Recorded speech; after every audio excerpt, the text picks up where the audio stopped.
Why do you keep following me and my daughter around? Don't you know how creepy that is? Watch your mouth, you wench. I do as I please. As long as you're married to my son, I will always make sure you're not laying with other men. I'm well aware of what kind of woman you are, and I know it's only a matter of time before I catch you cheating on my son. How dare you suggest that I cheat on John? I would never do such a thing. Listen, we don't have to like each other, but you're not going to harass me and my daughter in public ever again. I'll stop when you stop playing the innocent housewife and show your nasty, adulterous ways. You and your leech of an offspring will never be good enough for my son. The sooner you realize that and leave him, the better off he will be. I felt too ashamed to continue my shopping, and instead I fled from the store and rushed home. Hi, I'm Kara, and I've always had a tough time finding love. I always tended to date the worst guys.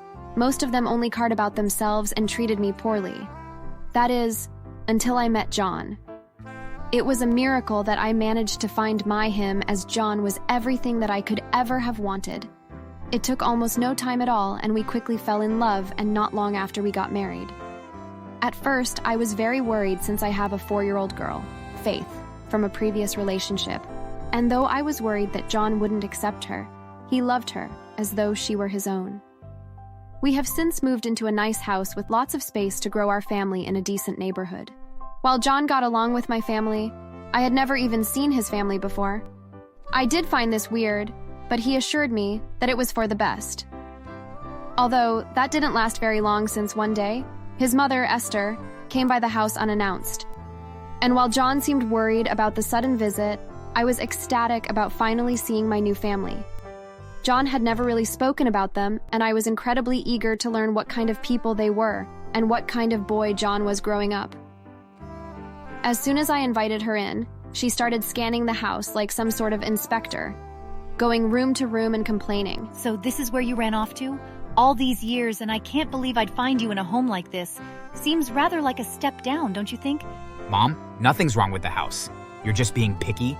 And how did you find me in the first place? Did you forget who your father is? We have our ways, John. Esther approached Faith and I, looking at us like we were a piece of property. The whole interaction made me feel uneasy. I wrapped my arms around Faith, trying to protect her from Esther as she hovered around us. So he decided to marry you, huh? Very interesting choice indeed. I didn't know he wanted to get a brat in the deal. Good for you for tricking him. Excuse me, I didn't trick John. We both love each other, and he loves Faith.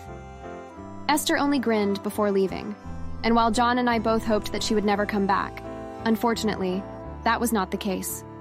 She would come back unannounced to the house, almost daily, just to berate me and my daughter. She would even come to the stores that I shopped frequently at to harass me. During those times, John was often away for work, so Faith and I would suffer her attacks unprotected. However, I still tried to fight back. Why do you keep following me and my daughter around? Don't you know how creepy that is? Watch your mouth, you wench. I do as I please. As long as you're married to my son, I will always make sure you're not laying with other men.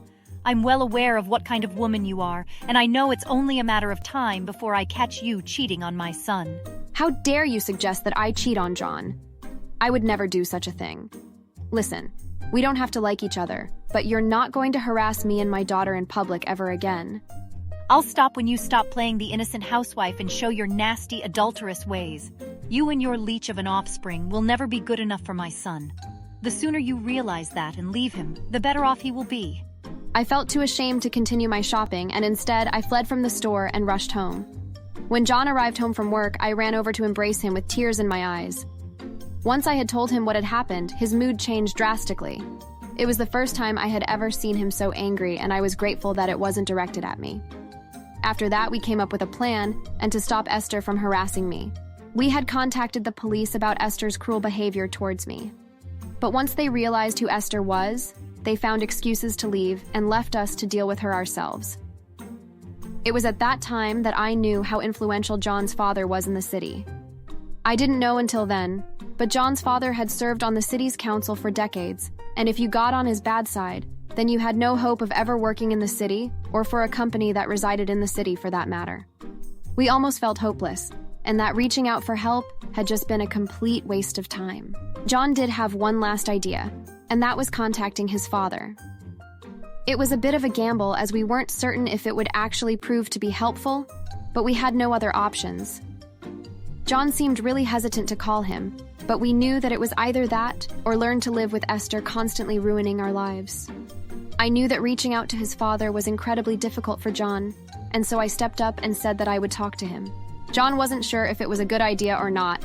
While he didn't like the thought of me as a stranger, going and asking his father for help, he knew that it was the better option. After all, the last time that he and his father had spoken, the two of them had had a horrible fight and he had told his father that he would never speak to him ever again. And so it was decided that I would go and petition him on our behalf. After John went to work and Faith was visiting my parents for the day, I drove over to John's parents' home, which turned out to be a mansion. As I approached the house, I saw an old man by the front door, and he quickly invited me in. He was John's father, Michael, and apparently Esther told him about our family. But rather than berate me for being with John, he was kind and had a soft demeanor. I know my wife can be troublesome at times, but I know she means no harm. I want you to know that I am glad that you are part of my son's life. It is nice to meet you, but I was rather hoping he would have come as well.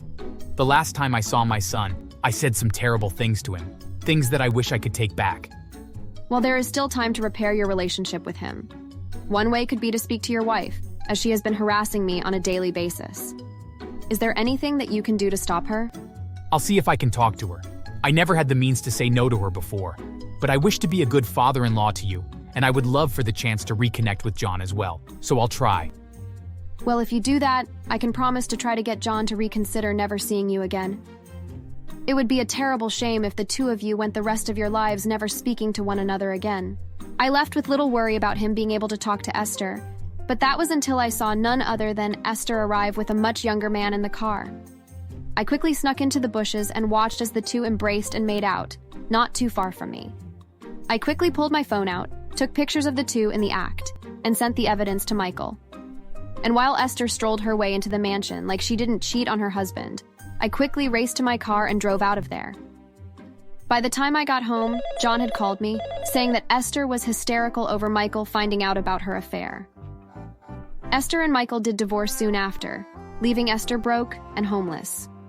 And although our lives are busy with moving across the country and preparing for our baby, we still keep in contact with Michael, and he loves spoiling Faith with presents when he visits.